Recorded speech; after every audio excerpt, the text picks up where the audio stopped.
એકાદશ સ્કંદ શ્રીનાથજી બાબાના ફરતે એક સર્પ છે.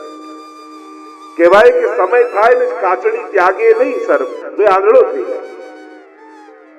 એટલે કે મોહનું છૂટવું એ જ મુક્તિ છે. તો આ સર્પ એ મુક્તિ લીલાનું પ્રતીક છે.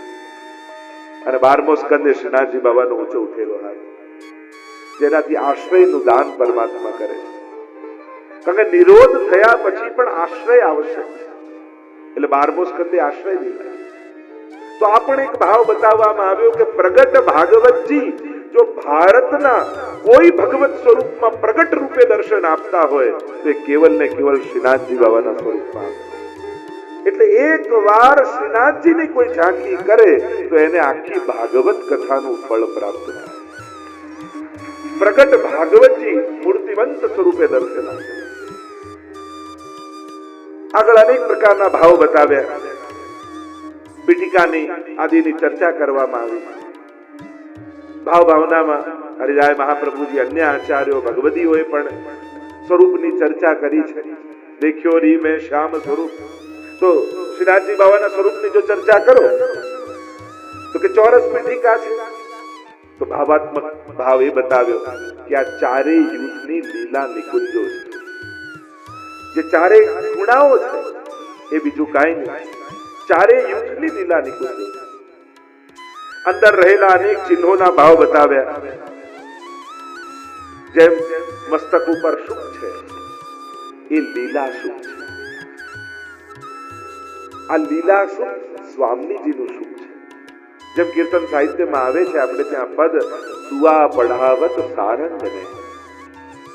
જ્યારે આખી રાત્રિ આદિની લીલાઓ થઈ હોય અને પ્રભુ ફરી ગૌચારણ કરવા પધાર્યા હોય ત્યારે સ્વામીજી શુકની પાસે પોતાના હાથમાં લઈ એને વહાલ કરતા કરતા જે જે લીલાઓ થઈ છે એ શુકની આગળ અવગાહન કરે.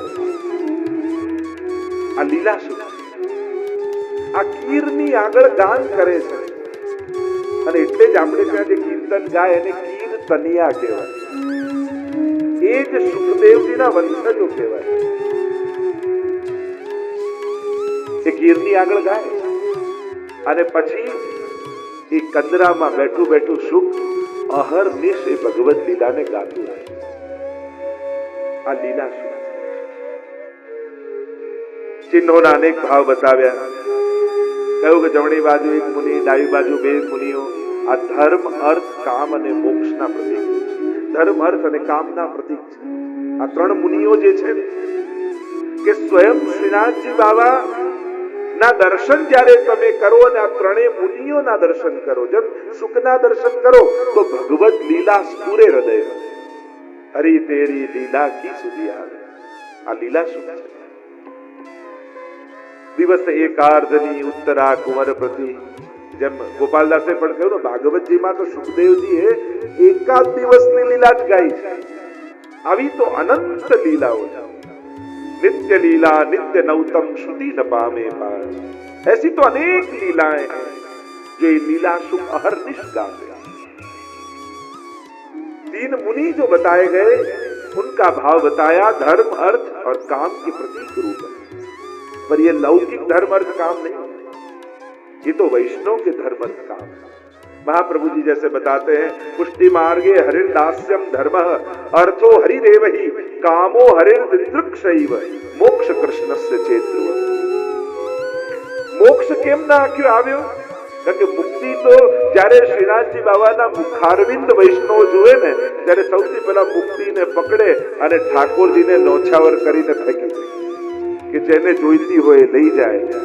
વૈષ્ણવ જન તો મુક્તિ ન માંગે, માંગે જન્મ જન્મ અવતાર રે.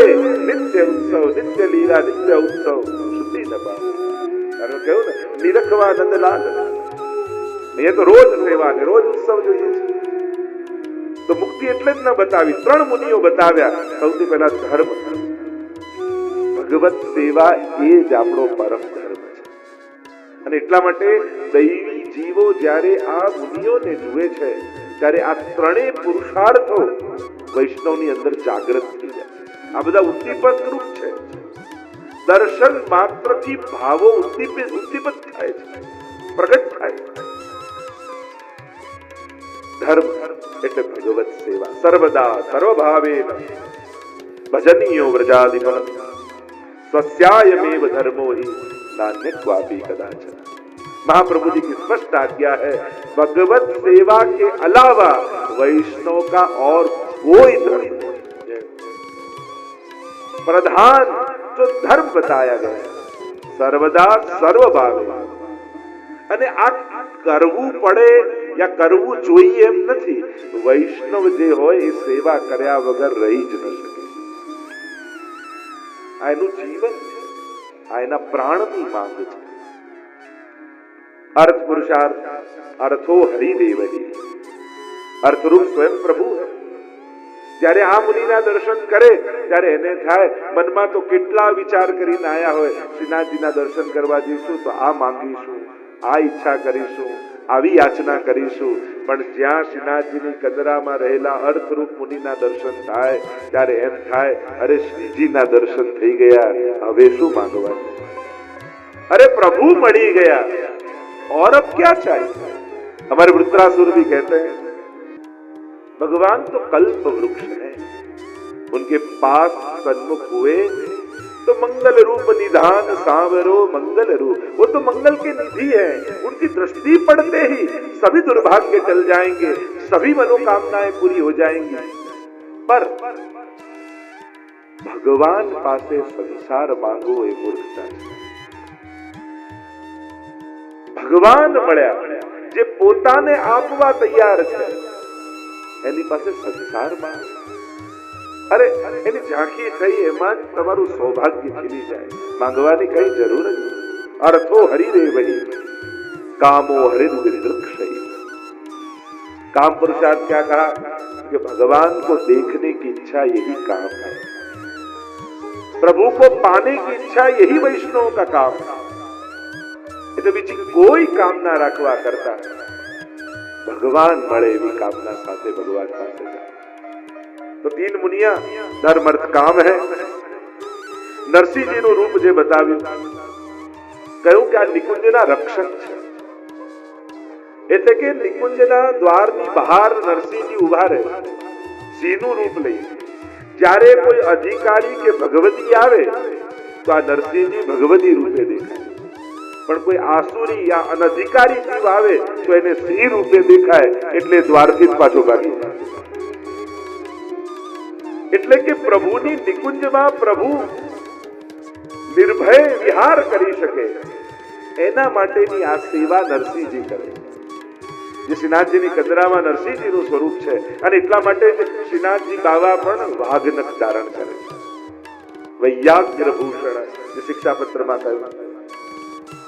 કારણ કે જ્યારે નિકુંજમાં શ્રીજી પધારે ત્યારે ત્યાં નિર્ભય વિહાર કરવા માટે એ વાઘનખમાંથી એક ક્ષણે નરસિંહ પ્રગટ થાય છે અને નિકુંજના દ્વાર પર ઉભા રહે છે અને અનધિકારીને આવતા રોકે, કેવલ અધિકારીનો પ્રવેશ કરવા દે. નરસિંહજીની ભાવના બતાવી. મોર જે છે એ નિષ્કામ પ્રેમના પ્રતીક છે એમ કહે. યા એ રસના મત્ત થાય મયુરો ત્યારે મોર પીઠ ફેલાવી અને મયુરના નૃત્ય કરતા હોય છે. બરહા પીડમ નટવર વપુહુ કર્ણયો કર્ણિકારમ. એમાં પણ મહાપ્રભુજી બતાવે છે કે જ્યારે મોરપીંછ ઠાકોરજીએ ધારણ કર્યું છે એ એના માટે કે પ્રભુ બતાવે છે કે હું પણ રસવત્ત છું અને રસદાન કરવા માટે વૃંદાવનમાં આવ્યો છું. તો આ મયુરો એ રસમત્ત પ્રભુ છે, એના પ્રતીક રૂપ છે. અનેક અનેક ચિહ્નો શ્રીનાથજીની કદરામાં ચર્ચા કરવામાં આવે. આગળ મેષનું ચિહ્ન છે, ઘેટું છે શ્રીનાથજી બાવાની કદરામાં, અને એ છે લીલા અનુરૂપ કાલ. જે ઘેટાનું ચિહ્ન છે એ લીલા અનુરૂપ કાલનું ચિહ્ન છે કે જે સમયે જે લીલા થતી હોય એ અનુસાર કાળનું સર્જન કરે. આપણા માટે જે 12 મહિનાની લીલાઓ છે ને, આપણા માટે જે 6 ઋતુઓ છે ને, કટ ઋતુ, ઠાકોરજીની તો એક જ દિવસની લીલા છે. ચતુર્બુદ્ધદાસજીની વાર્તામાં આવે છે ને કે જ્યારે ચતુર્બુદ્ધદાસજીને ફૂલ વીણવા માટે ગુસાઈજી પ્રભુ ચરણે મોકલ્યા, પુછરીના ભાગમાં જાઓ, અને પુછરીના ભાગમાં અને રામદાસજીને અહીંયા મોકલ્યા. રામદાસજીને મોકલ્યા અને ચતુર્બુદ્ધદાસ ફૂલ વીણવા માટે ગિરિરાજજીના પુછરીના ભાગમાં શોધતા હતા ફૂલો, એક સુંદર કંદરા દેખાઈ, એમાં પ્રવેશ કરી ગયા. અંદર અંદર અંદર જતા જતા જતા જતા ક્યાંય ગિરિરાજજીની ભીતર પ્રવેશ કરી ગયા અને ત્યાં યુગલ સ્વરૂપ બિરાજેલા દર્શન થયા. અનેક ગોપીજનો સાથે ઠાડા છે. ભગવત આનંદ થઈ રહ્યો છે, લીલા થઈ રહી છે. અને એ સમયે ઠાકોરજીએ કૃપા કરી ગિરિરાજજી દ્વારા ચતુર્બુદ્ધાસના આ ખટ ઋતુ લીલાના અનુભવ છે. ગિરિરાજજીની ભીતર 6 ઋતુ નિત્ય બિરાજમાન છે. એટલે લલિત બ્રજ દેશ गिरिराज राजे और खट ऋतु रहत सदा. इसलिए हम कहते हैं 6 ऋतु गिरिराज जी के भीतर सदा विराजमान. जो द्वादश निकुंज की भावना हम कहते हैं. द्वादश कुंजो છે, કારણ કે એક ઋતુમાં બે કુંજ આવે, એક મણીની અને બીજી પુષ્પમય. આમ આખા દિવસની લીલામાં 6 ઋતુ ભગવત સેવામાં આવે છે. તો આ જો ઘેટાનું ચિહ્ન છે એ લીલા અનુરૂપ કાલ છે. જેવી લીલા થતી હોય, જેમ વલ્લભાખ્યાનમાં પણ કે લીલા ને અનુસાર કલરવ પૂજતા દ્વિજ શોભતા. આ પક્ષીઓ પણ જે લીલાત્મક છે ને, આ લીલા શુકાદી, એ પણ જેવી લીલા ચાલતી હોય એવા સ્વર કાઢે. એમ જ આ ઘેટું કાળનું નિર્માણ કરે છે. આ મેષનું જે ચિહ્ન છે. અને ઘણી વાર આપણે પણ અનુભવ્યું હશે, ઘણી વાર મનોરથ કરીએ ને, એવી ઋતુ બદલાઈ જાય. આપણને એમ લાગે ઠાકોરજી કેવા સમય પ્રમાણે ઋતુ અનુકૂળ કરી દે છે. જો ને હમણાં વસંત પંચમી પહેલા કેટલી ઠંડી હતી. વસંત પંચમી આવતા જ બધા ડરતા હતા, નાથદ્વારામાં બહુ ઠંડી હશે, બહુ ઠંડી હશે. તો તારા ઠાકોરજી બધું અનુકૂળ કરશે. વસંત પંચમી આવતા જ એવી ઋતુ બદલાઈ. આ લીલાને અનુરૂપ કાલ ઠાકોરજી પોતે કરે.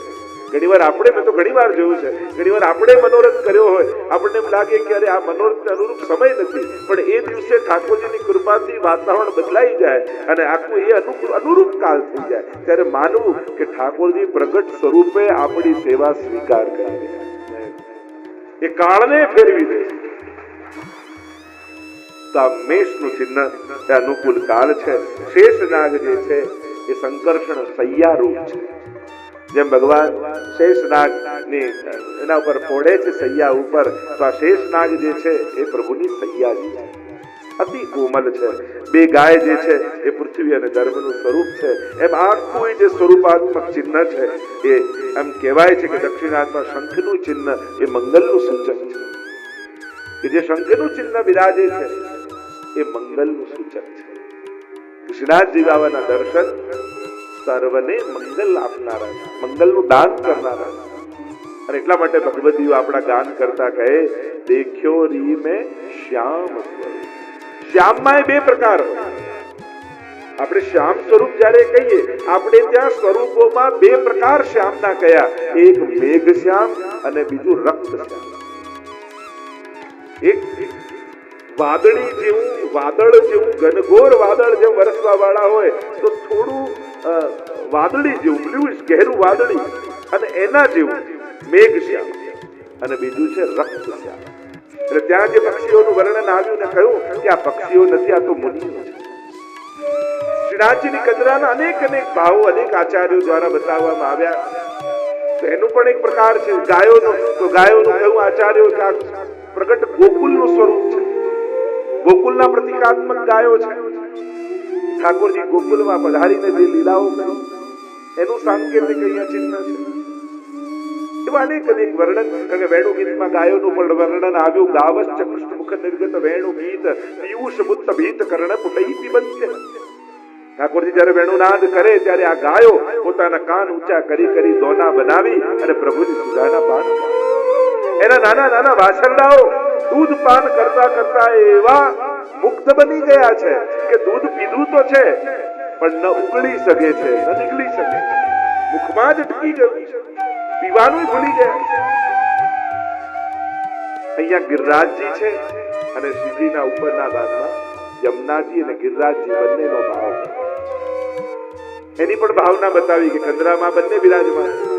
ગિરિરાજની કંદરા દેખાશે, યમુનાજી આ બંને બિરાજમાન. અને એટલા માટે પ્રગટ બ્રજ શ્રીનાથજીની અંદર બિરાજમાન. એટલે ત્યાં સુધી કહ્યું કે શ્રીનાથજીના કંદરા સહિત દર્શન કરો તો આખી વ્રજ યાત્રાનું ફળ પ્રાપ્ત થાય. અને પ્રગટ બ્રજ મૂર્તિમંત સ્વરૂપે શ્રીજીમાં વિદ્યમાન ગિરિરાજજીની કંદરામાં બિરાજમાન છે. હરિદાસ વર્ય ગિરિરાજજી છે. હંતાય મદ્રિર્બલા હરિદાસ વર્ય, કારણ કે ये सब मेरो अंग. ઠાકોરજી કીર્તન સાહિત્યમાં એમ કહે છે કે આ બ્રજ જુદું જુદું, ભલે તમને વ્રજ ભક્તોને વ્રજ જુદા લાગતા હોય, પણ આ બધું જ મારા અંગ રૂપ છે. ये जितनी लीला शक्ति है वह प्रभु ने अपने श्रीअंग में से प्रकट की. એટલે પ્રભુનું ધામ, પ્રભુની લીલા અને પ્રભુનું લીલા પરિકર વ્રજ ભક્તો એમને ક્યારે પણ ભેદ બુદ્ધિથી નહીં જોવા. એ પ્રભુના આનંદ અંશનો જ વિસ્તાર. એટલે જ આપણે ત્યાં તો ઠાકોરજીના મુખારવિંદમાંથી સ્વામીજીનું પ્રાગટ્ય કહીએ છીએ, સ્વામીજીના મુખારવિંદમાંથી ચંદ્રાવલીજીનું પ્રાગટ્ય કહીએ છીએ, એમના મુખારવિંદથી લલિતાજીનું પ્રાગટ્ય કહીએ છીએ. એમ આ જેટલા લીલા પરિકરના ગોપીજનો છે એ બધા જ પ્રભુમાંથી જ પ્રગટ્યા છે. લૌકિકતા અને વિકાર ત્યાં પેદા થાય જ્યાં બે હોય.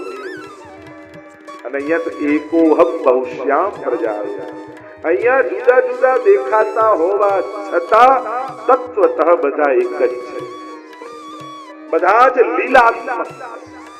અને એટલા માટે પ્રભુની લીલા અને લીલા સંબંધી વ્યક્તિ આ પાત્રોમાં ક્યારે પણ લૌકિક બુદ્ધિનો વિચાર નહીં. કારણ કે અહીંયા બીજું કોઈ છે જ નહીં. રાસમાં જેમ સુખદેવજીએ કહ્યું, રેમે રમેશો વ્રજ સુંદરી ભઈ યથા બક સ્વપ્રતિબિંબ વિભ્રમ. જેમ એક નાનકડું બાળક પોતાના પ્રતિબિંબને દર્પણમાં જોઈ એની જોડે રમતો હોય ને, એવી આ લીલા એ રાસ લીલા છે. તો અહીંયા ગિરિરાજજી પણ છે અને શ્રી યમુનાજી પણ બિરાજમાન. શ્રીજીની ભીતર બધા જ સ્વરૂપો છે. તો ઘણીવાર પ્રવચનમાં કહું ને, ઘણીવાર શ્રીનાથજીનું આપણે સ્વરૂપ બિરાજતું હોય, ચિત્ર સ્વરૂપ સેવામાં બિરાજતું હોય, પછી આપણને એમ થાય લો બધાને ત્યાં બિરાજ્યા, ગિરિરાજજી તો છે નહીં, હવે પધરાવો. પછી એમ થાય હો યમુનાજીના લોટી તો બિરાજવા છે, પછી હવે યમુનાજી પધરાવો. પછી બધાને ત્યાં મહાપ્રભુજીનું આ બિરાજ, હવે મહાપ્રભુજી પધરાવો. કરો એનું નાની, એનો પણ એક આનંદ છે, સ્વરૂપાસક્તિનો પણ એક આનંદ હોય છે, પણ ભેદ જોઈને વિસ્તાર નહીં કરતો. જો એક આનંદથી વિસ્તાર થાય, આસક્તિથી વિસ્તાર થાય, જુદી વસ્તુ. અને એક ભેદ બુદ્ધિ, આ નથી એટલે એમને પધરાવવા છે, આવી બુદ્ધિ બિરાજે.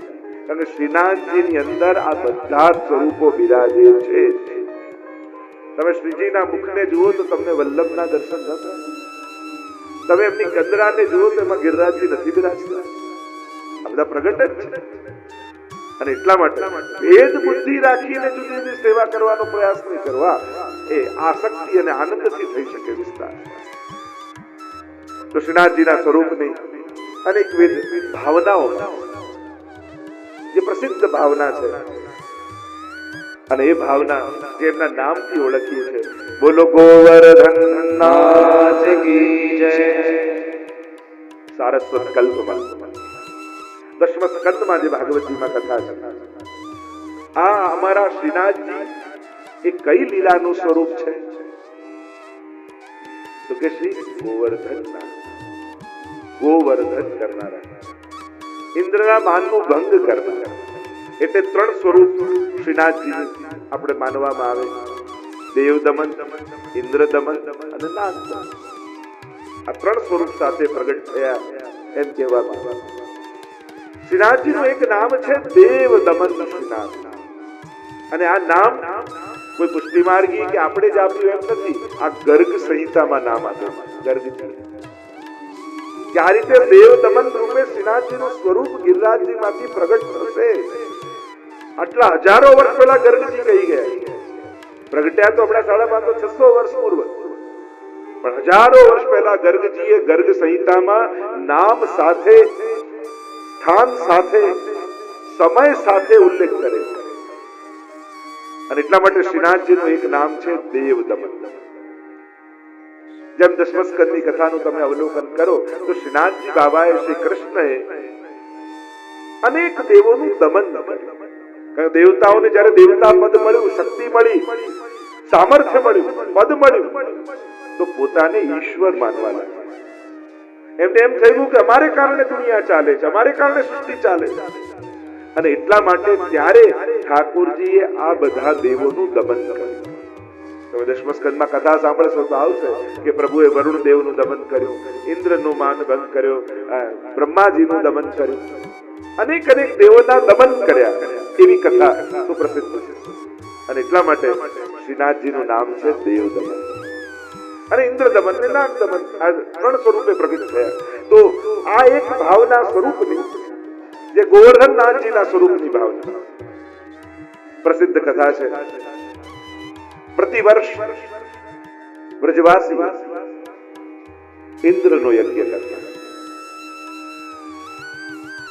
યાદ આવ્યું નંદ બાબાને કે અરે વર્ષ પૂરું થવા આવ્યું છે ને હજી સુધી આપણે યજ્ઞ કર્યો નથી.